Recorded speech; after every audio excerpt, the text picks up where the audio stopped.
Oke, assalamualaikum warahmatullahi wabarakatuh.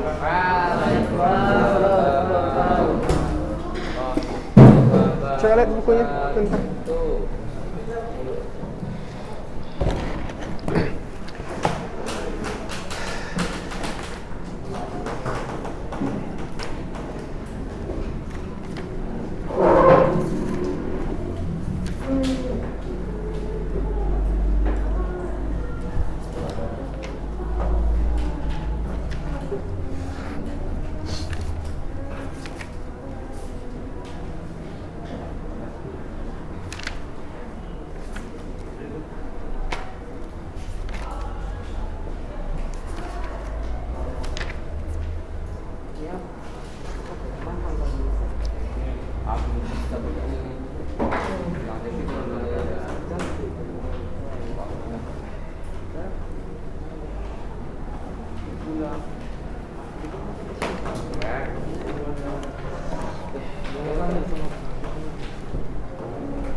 Halaman berapa tuh?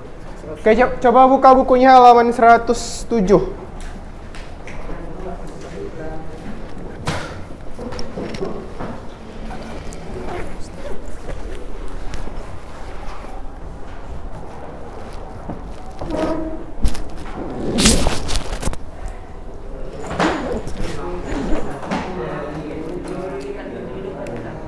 Kenapa?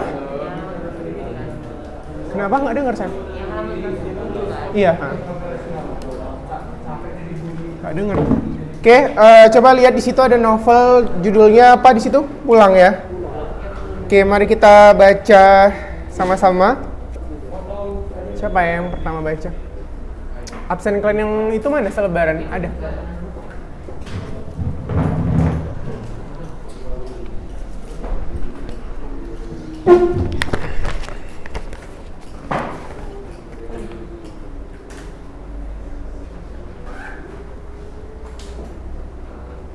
Abdul ini apa ya? Daring ya? Abdul Muhaimin.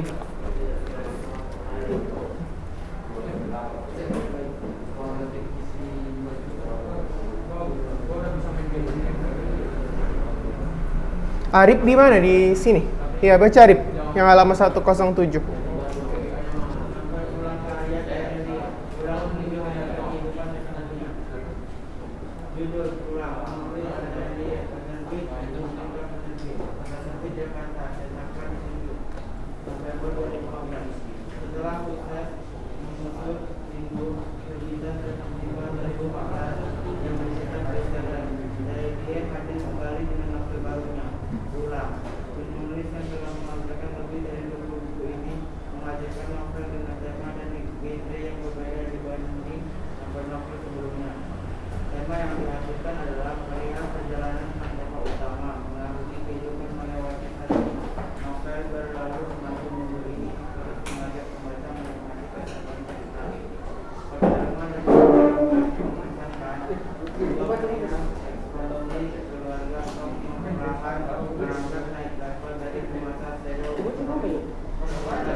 Halaman 107 kan?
tidak.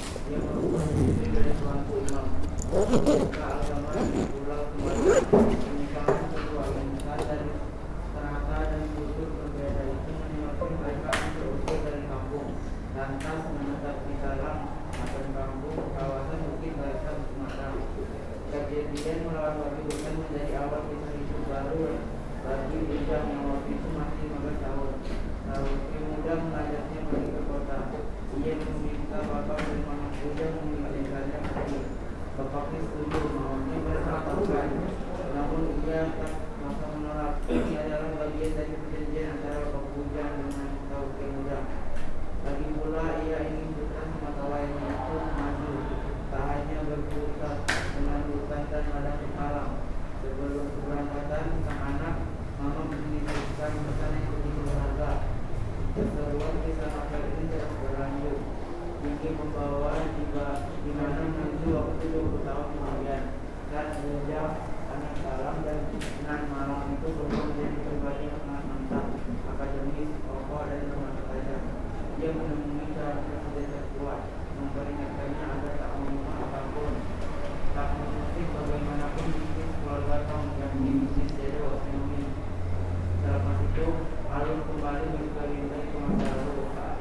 Kali pertama Ujang sampai di kota, bertemu banyak kawan baru, salah satunya Bashir, seorang anak muda yang terobsesi menjadi seperti sekretaris penonton kuda suku Bedoy. Ini jelas akan menjadi kurang biasanya oleh Tauke Muda yang tinggal di kampung nomor 1 keluarga Tom. Meski begitu, lalu panggang dari api. Harapan itu menguap, bukannya beralih dengan membela diri. Ujang lalu juga belajar mengumpuli kesempatan di Birmingham, guru asal Amerika. Ujang bosan. Dia lantas meminta Tauke mempersamakannya dengan teman yang lain, berarti bela diri untuk operasi. Tauke tetap pada pendirian hingga tiba saat kesabarannya habis. Tauke menantang Ujang untuk ritual amok. Ritual itu simbolnya satu orang melawan puluhan kapal dalam tahun. Jika satu orang itu mampu menahan benturan dalam waktu tertentu, ia menang. Ujang meminta setelah 20 menit sayang dilahirkan menit dia juga tidak ikhlas belajar meminta. Namun hikmah dari peristiwa amok, ia bisa punya kesempatan belajar bela diri. Selepas belajar dengan buku dan pulpen di siang hari, ia belajar hingga di malam hari. Guru pertamanya adalah Kokom, komandan tukang pukul keluarga Tom. Berhari-hari bahkan bermingguan dia berlatih aman keras. Akhirnya Ujang berhasil meng-KO gurunya itu. Itu artinya latihan intinya selesai dengan asisten guru. Guru berikutnya tak kalah hebat, guru Bushi namanya. Asli Jepang, dia adalah salah satu samurai yang masih tersisa di dalam benda ini. Ujang berhasil menggunakan pedang katana ikan dan latihan yang selalu bersama pemuda yang ada itu. Berbulan-bulan Ujang terus berlatih hingga tiba saat guru Bushi mengatakan cukup. Lantas kemudian berlatih dengan Salama, seorang penembak itu asal Filipina yang dulu menembak itu. Dia juga belajar filosofi hidup. Selain mengerti belajar, Ujang juga terus melanjutkan sekolah yang mengenyam pendidikan wajib lagi. Maka beralur maju murid itu mengajak pembaca menikmati kesulitan cinta. Pertarungan mengusahakan dua perihal eksistensi keluarga Tom yang merupakan perangkat negatif dari pemasukan jalur ekonomi meningkat provinsi menjadi pemasukan jalur ekonomi nasional bahkan internasional. Selalu ada menarik di dalamnya hingga di satu titik saat keluarga Tom punya kejayaan pengkhianat muncul. Siapa pengkhianat itu? Berhasilkah yang menemukan perkosaan keluarga Tom? Lalu apa maksud pulang dalam negeri? Kita menemukan jawabannya dalam novel ini. Kelebihan novel Pulang karya Terelia. Berikut adalah beberapa kelebihan novel Pulang karya Terelia. Udah cukup sampai situ aja. Oke, jadi dalam teks resensi ini juga tergolong ke dalam kritik sebenarnya. Dalam teks kritik itu kan kemarin ada kritik berupa konteks, terus deskripsi dan penilaian. Jadi di sini ada beberapa konteks yang harus kita lihat, bahwasanya dari paragraf 1 ya, si Bujang itu adalah seorang anak yang tinggal di desa, tapi dia mau nggak mau harus ikut sama Tauke karena dia mau mengubah nasib ibunya gitu. Jadi ibunya ini sakit. Kalau di novel aslinya ceritanya kan panjang, ibunya ini sakit, terus dia mau nggak mau harus pergi keluar supaya bisa bekerja, supaya bisa menghidupi ibunya gitu. Nah, terus kalau dari deskripsi kita bisa lihat dari bab ketiga ya. Bab kedua pun udah deskripsi itu. Pada bab berikutnya mulailah dikenalkan secara lebih mendalam tokoh bujang beserta orang terdekatnya. Terus mulai dia melawan babi hutan gitu. Jadi karena dia bergabung sama kayak kelompok geng gitu, Tauke itu seperti kayak mafia gitu kalau di daerah pedalaman sana. Jadi dia awal-awal dia penakut gitu waktu masih tinggal di desa itu, tapi dia udah nggak punya lagi emosi rasa takut itu karena dia udah melewati banyak orang-orang dan hewan-hewan mengerikan di hutan. Nah terus sampai ke tingkat magister, di situ masuklah bagian penilaian yang ada tulisan novel beralur maju mundur ini terus mengajak pembaca menikmati keseruan cerita, pertarungan demi pertarungan yang mengesankan perihal ekspansi keluarga Tong yang perlahan merangkak dari penguasa pseudo ekonomi tingkat provinsi menjadi pseudo ekonomi tingkat nasional. Jadi sebenarnya pseudo ekonomi itu adalah ekonomi bayangan gitu. Jadi banyak di negara ini yang sebenarnya memberikan dana tapi nggak tercatat secara ekonomi gitu. Kayak dana kampanye itu kan dari uang APBN negara. Presiden-presiden itu juga kadang-kadang didukung oleh beberapa mafia. Memang gitu cara kerjanya. Jadi dia dapat dana kampanye itu yang suatu saat bakal dikembalikan. Tapi tidak semua pseudo ekonomi ini jahat. Ada memang pseudo ekonomi ini seperti dana akuntan negara yang tersembunyi yang dipakai untuk kepentingan publik. Karena kalau kita berharap dari APBN semua itu tidak akan tercapai gitu. Jadi pseudo ekonomi itu banyak ada di daerah kecil provinsi sampai ke tingkat nasional. Nah, itulah yang diperkenalkan dalam novel Pulang ini. Gitu. Jadi ini termasuk salah satu penilaian. Kemarin kita udah sepakat bahwasanya yang namanya penilaian itu adalah plus minusnya sebuah novel. Jadi di tengah novel-novel sekarang yang bercerita tentang cinta, terus persahabatan atau kehidupan sekolah, nah si novelnya si Darwis ini berhasil menceritakan bagaimana sistem perekonomian di sebuah negara khususnya Indonesia. Gitulah kira-kira. Terus berhasilkah ia melumat kekuasaan keluarga Tong, lalu apa maksudnya pulang dalam novel ini, katanya gitu kan. Kita akan menemukan jawaban keren dalam novel ini. Jadi akhirnya si Tong ini udah mulai melihat keluarga si Tauke ini makin merajai negara gitu, makin sesuka hati. Akhirnya dia berusaha memusnahkan mafia itu gitu. Dalam proses memusnahkan itu akhirnya dia paham gitu bahwasanya ada satu kutipan yang paling bagus. Katanya hidup ini bukan soal menang dan kalah katanya. Saat kamu menemukan kedamaian, maka saat itulah kamu mendapatkan kemenangan sejati katanya gitu. Seperti itulah kira-kira kutipan yang terkenal dari novel ini. Nah itu salah satu jenis penilaian. Jadi kalau misalnya nanti di ujian ada hal-hal yang berkaitan dengan plus minus novel, itu termasuk ke dalam konteks penilaian. Sementara latar budaya sosial itu termasuk ke dalam konteks. Sementara deskripsinya itu adalah ulasan isi novel. Nah di situ ada beberapa kelebihan novel. Pertama, temanya unik. Tema yang dihadirkan mengandung unsur kebaruan. Masalah ekonomi dihubungkan dengan tukang pukul. Lebih jauh lagi dikaitkan dengan unsur religius serta perjuangan nilai kepahlawanan.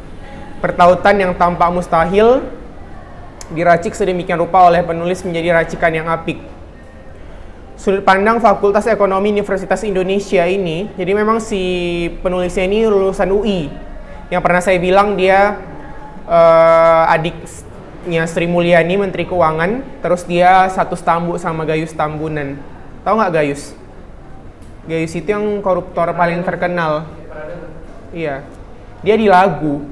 Dia koruptor paling terkenal di Indonesia dari anak STAN. Jadi waktu dulu tuh si penulis novel ini sama lulusnya dengan si Gayus di STAN. Tapi dia nggak ngambil STAN, dia ngambil ekonomi UI. Jadi meskipun genre ini ekonomi, tapi mengingatkan kita bahwa negeri para berdebah dan negeri Dunia Tanjuk itu salah satu negeri novelnya. Namun Pulang hadir dengan suasana baru, yaitu unsur lokalitas pedalaman Sumatera. Jadi novel ini di pedalaman Sumatera kalau nggak salah. Tapi saya lupa daerah Riau entah apa gitu. Terus kedua, dia bersifat sederhana. Menurut hemat presensi, inilah kekuatan novel si Terillier. Pertama, dia sederhana. Yang kedua, dia sangat bisa dimengerti oleh orang awam karena bahasa-bahasanya tidak ada yang rumit sekalipun dia membahas tentang pseudo-ekonomi. Yang ketiga, dia membahas tentang plot yang mengejutkan. Plot yang dihadirkan dalam pembacaan penasaran untuk terus membaca kelanjutan cerita. Contohnya, aku bersiap melakukan pertarungan hebat yang akan dikenang. Kalimat seperti itu membuat pembaca penasaran, pertarungan hebat apa sih yang sebenarnya menstimulus pembaca untuk terus membaca hingga tuntas. Terus dia bersifat filmis. Filmis itu bisa difilmkan ya. Pertarungan di depan layar televisi, terus masalah kesenduan kisah hidup. Yang ketiga, dia punya sifat moral yang kuat. Yang kelima ya. Nah, itu kelebihan-kelebihannya. Kekurangannya, pertama, adegan itu tampak seperti cuplikan film. Yang kedua, kesalahan huruf kapital, mungkin karena dia bukan dari orang bahasa. Yang kedua, kurang membahas penguasa pseudo-ekonomi di negeri sendiri. Karena mungkin takut di blacklist, jadi dia lebih membahas pseudo-ekonomi yang ada di Hong Kong, Macau, dan Filipina. Nah, itu dia segelintir ulasan tentang teks tanggapan kritis. Jadi kamu harus bisa bedakan kalau sebuah ulasan novel, mana yang konteks, mana yang penilaian, mana yang deskripsi. Udah? Sampai situ ada pertanyaan nggak? Nggak ada?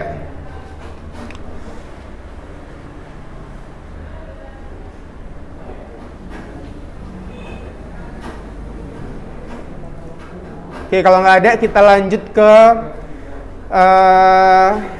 halaman 117. Iya, tentang teks diskusi.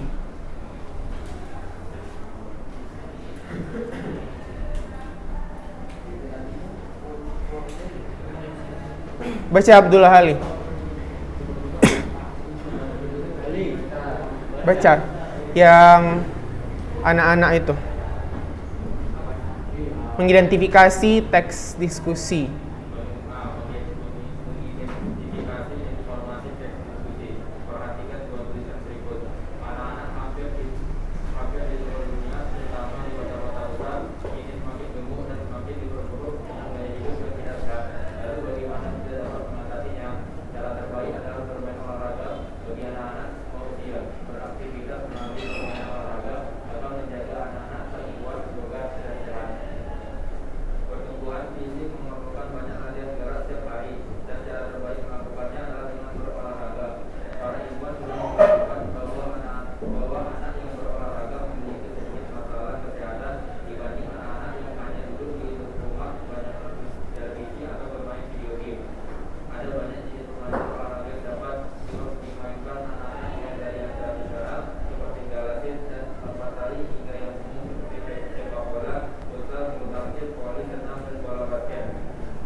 Iya.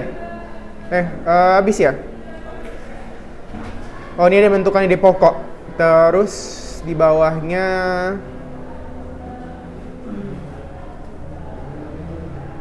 Oke, masih di pokok juga. Coba Firdaus baca yang teks ini. Yang di bawahnya, kesadaran rakyat Indonesia. Kesadaran rakyat Indonesia membayar pajak masih sangat rendah. Sementara penerimaan negara selama 5 tahun terakhir 75% penerimaan pajak. Haruskah kita berhutang terus dengan bangsa asing?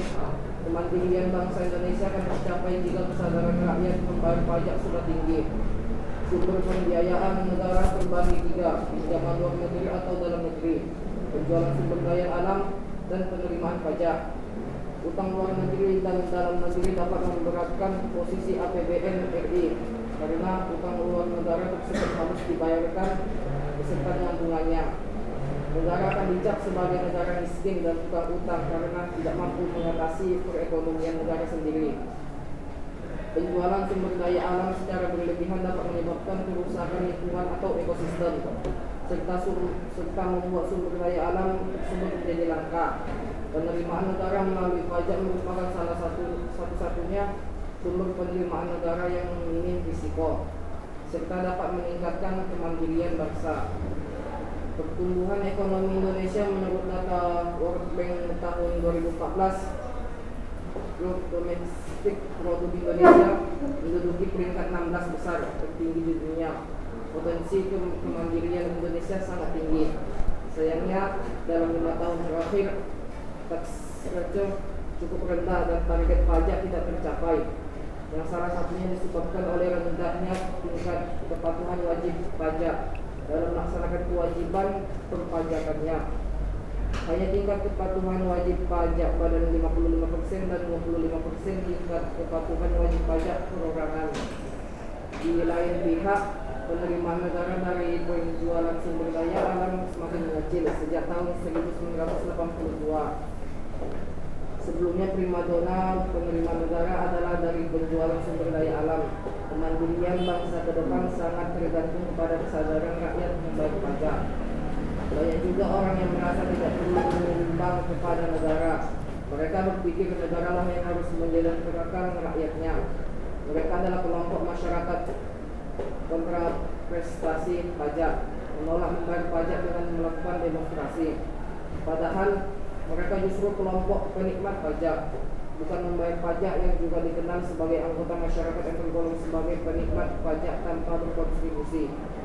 Yang patut disayangkan, ada juga anggota masyarakat yang merusak fasilitas umum yang dibiayai oleh pajak. Tindakan ini seperti merusak barang yang kita beli dengan keringat sendiri.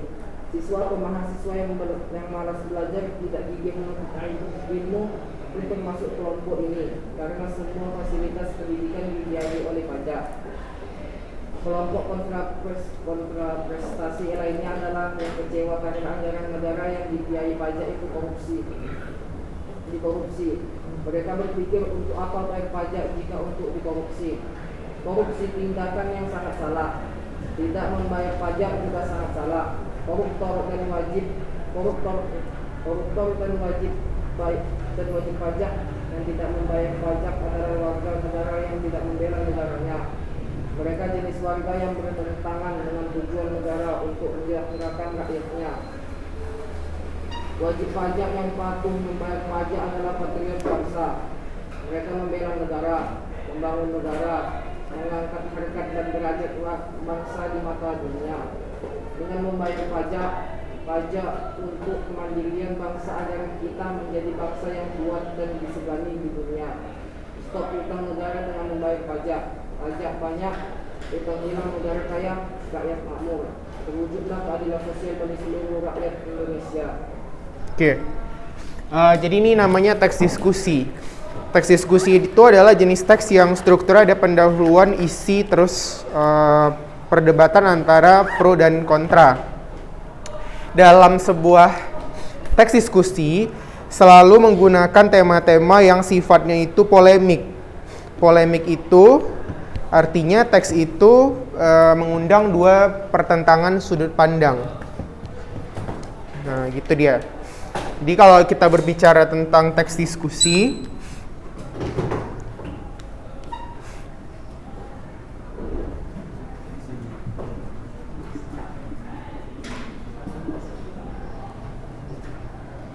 nah, teks ini berbicara mengenai sebuah, ini kok beda-beda sih?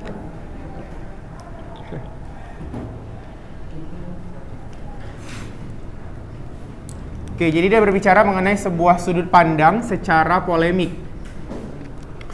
Jadi misalnya gini, ada sebuah pendapat tadi kan tentang antara bayar pajak dengan tidak bayar. Ada dua pendapat, kenapa? Karena biasanya orang bayar pajak juga uangnya dikorupsi, jadi orang malas bayar pajak, toh akhirnya dikorupsi juga gitu. Tapi pada dasarnya membayar pajak itu salah satu kewajiban, karena bangun fasilitas publik yang menjadi investasi tangible kita, terus biaya pendidikan kayak buku, terus bangunan sekolah itu kan dari dana BOS itu dari mana dapatnya? Dari pajak. Terus juga dana-dana untuk pengoperasian perpustakaan publik itu juga dari pajak. Tapi gini, pajak itu bukan satu-satunya pendapatan negara. Pendapatan negara itu juga bisa berasal dari penjualan hasil alam, kayak Pertamina, terus gas di PT Arun, batu bara, itu juga pendapatan negara. Rakyat merasa gini, pendapatan negara selama ini kan tidak dibagikan ke rakyat, subsidi juga dipotong, akhirnya malas bayar pajak gitu. Akhirnya karena pendapatan itu berkurang, kita ngutang lah. Utang itu justru memperberat APBN karena ada bunganya gitu. Jadi salah satu caranya yang kemarin dilakukan di Indonesia adalah dengan mengadakan tax amnesty. Tax amnesty itu pengampunan pajak. Jadi kalau perusahaan-perusahaan besar seperti Agung Podomoro, terus hotel-hotel Garuda yang bintang 5 yang nggak pernah bayar pajak, misalnya udah 10 tahun itu kan pajaknya miliaran, diampuni. Cukup bayar yang tahun terakhir aja. Tapi justru karena pengampunan itu naiklah tingkat pembayaran pajak kita. Karena mereka merasa gini, bagus bayar aja lah daripada kita nanti kena hukum, kan yang 10 tahun udah digratiskan. Gitu. Jadi akhirnya peningkatan pajak kemarin lewat tax amnesty tadi. Jadi dua polemik antara bayar dengan tidak bayar. Tapi masalahnya penggunaan pajak tadi itu pun itu kan terbagi dua. Ada dia untuk investasi yang tampak.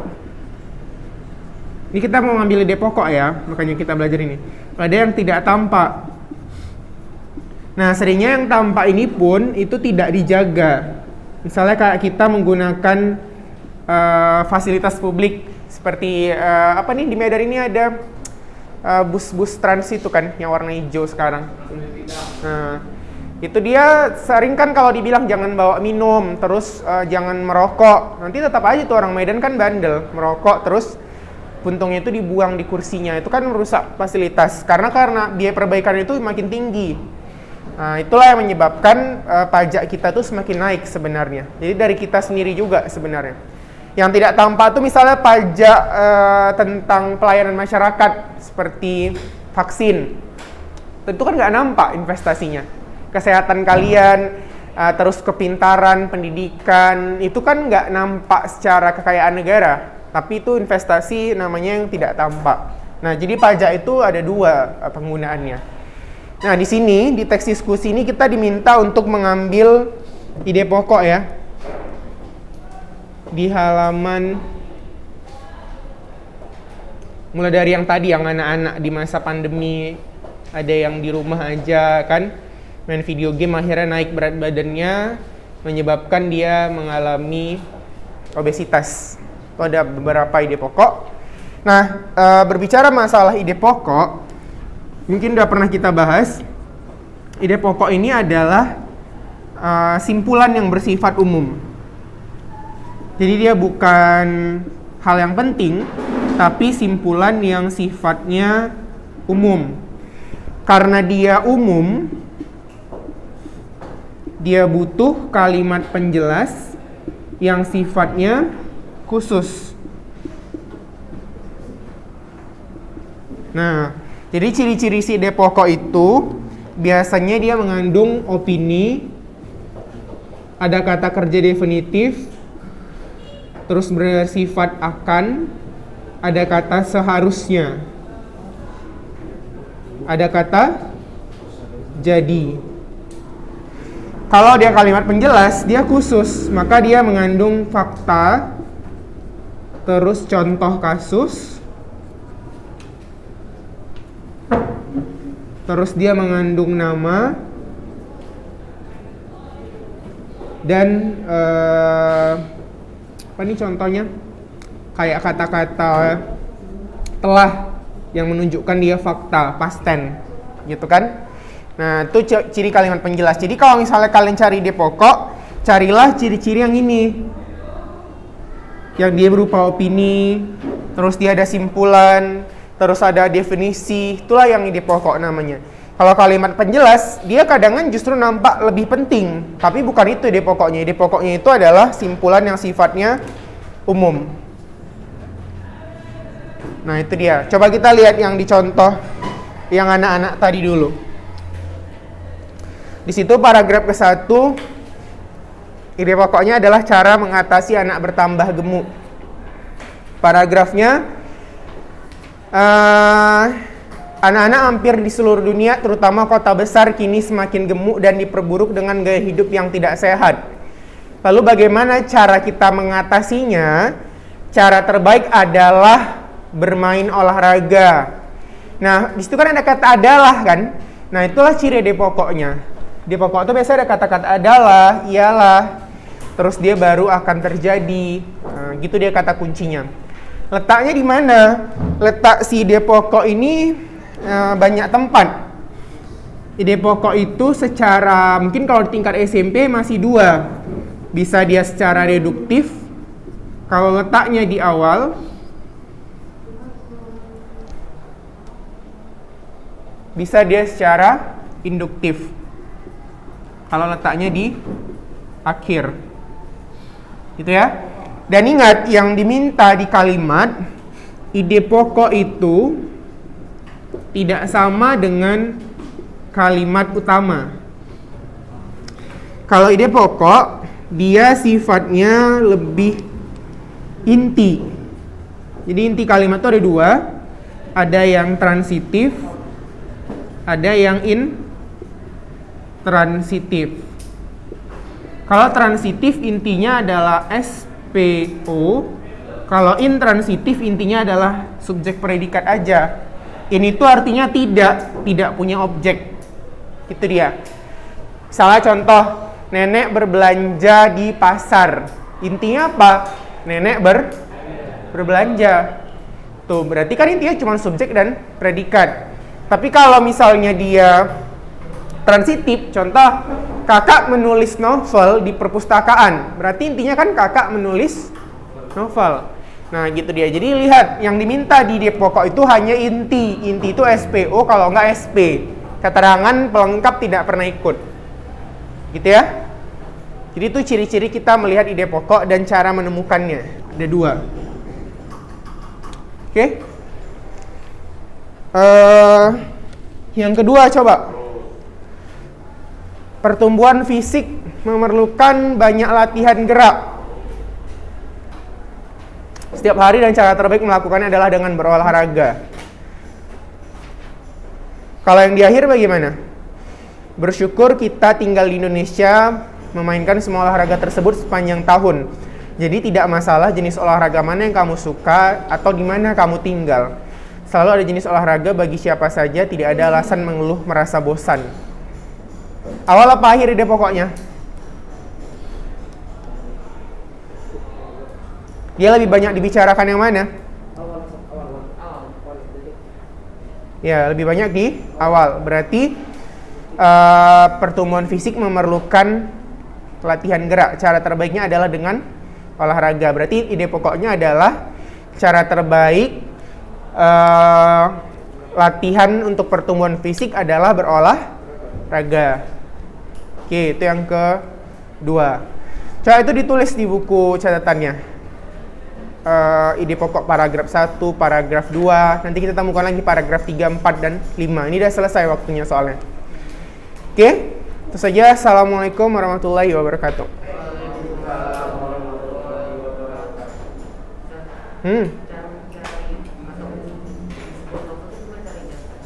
Kata umum di sebuah novel.